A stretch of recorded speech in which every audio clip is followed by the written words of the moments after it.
Carta aos Romanos, capítulo 8. Portanto, agora nenhuma condenação há para os que estão no Messias Yeshua, que não andam segundo a carne, mas segundo o Espírito. Porque a lei do Espírito de vida está no Messias Yeshua. Me livrou da lei do pecado e da morte. Porquanto o que era impossível à lei, visto como esta estava enferma pela carne, o Eterno enviou o seu Filho, em semelhança da carne do pecado.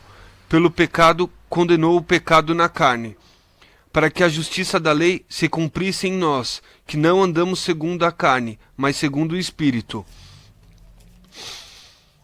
Porque os que são segundo a carne inclinam-se para as coisas da carne, mas os que são segundo o Espírito para as coisas do Espírito. Porque a inclinação da carne é morte, mas a inclinação do Espírito é vida e paz.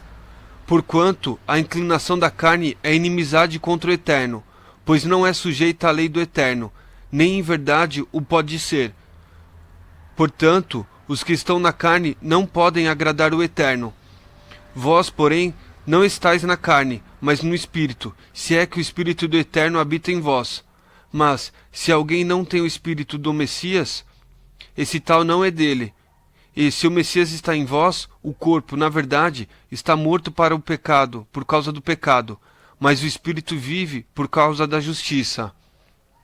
E, se o Espírito daquele que dentre os mortos ressuscitou a Yeshua habita em vós, aquele que dentre os mortos ressuscitou o Messias também vivificará os vossos corpos mortais, pelo seu Espírito que em vós habita. De maneira que, irmãos, somos devedores, não a carne para viver segundo a carne. Porque se viverdes segundo a carne, morrereis. Mas, se pelo Espírito mortificardes as obras do corpo, vivereis. Porque todos os que são guiados pelo Espírito do Eterno, esses são filhos do Eterno.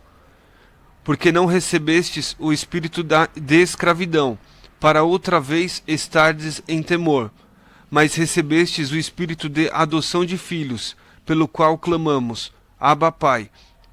O mesmo Espírito testifica com o nosso Espírito que somos filhos do Eterno. E se nós somos filhos, somos logo herdeiros também, herdeiros do Eterno e co-herdeiros do Messias, se é certo que com ele padecemos, para que também com ele sejamos glorificados.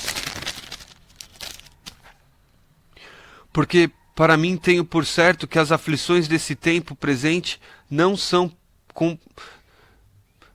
para comparar com a glória que em nós há de ser revelada. Porque a ardente expectação da criatura espera a manifestação dos filhos do Eterno.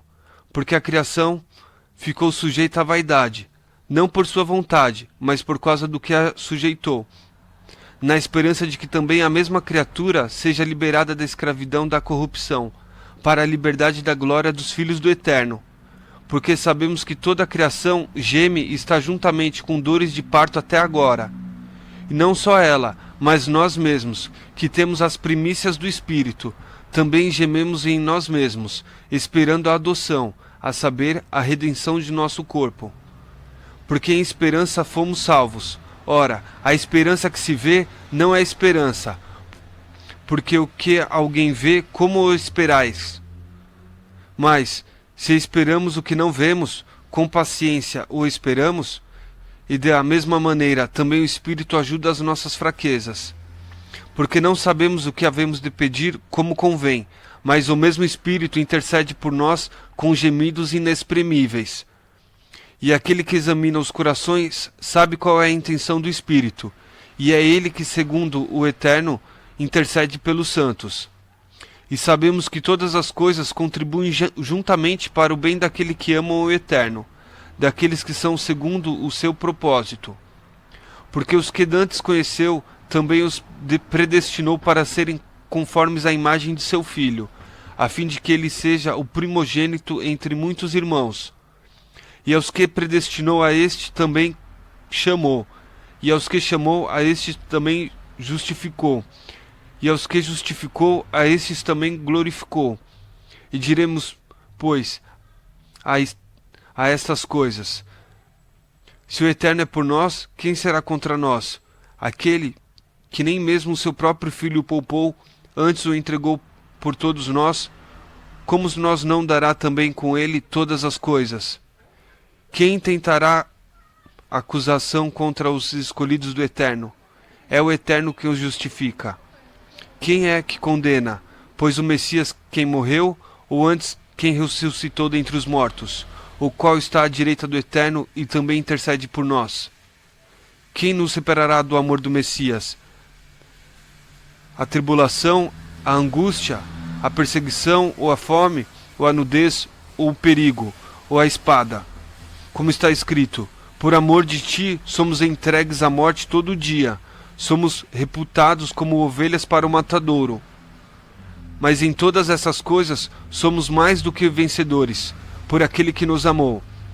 Porque estou certo de que nem a morte, nem a vida, nem os anjos, nem os principados, nem as potestades, nem o presente, nem o futuro, nem a altura, nem a profundidade, nem alguma outra criatura nos poderá separar do amor do Eterno que está no Messias Yeshua, nosso Salvador.